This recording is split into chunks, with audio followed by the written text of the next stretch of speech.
নমস্কাৰ সকলোকে।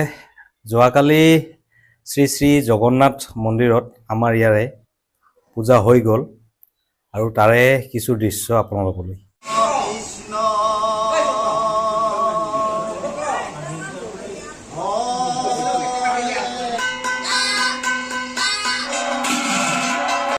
পূজা চলিয়ে আছে, নাম প্ৰসংগও চলি আছে, তো সুন্দৰকৈ জয় মা ভগৱতী। আৰু পূজাখিনি সুন্দৰকৈ হৈ আছে আৰু মই সেৱা লৈ ল'লোঁ অলপ আগতে। ভাল লাগিছে মনটো, আৰু এনেকৈ মন্দিৰত গ'লে সকলোৰে ভাল লাগে আৰু মোৰো ভাল লাগিছে।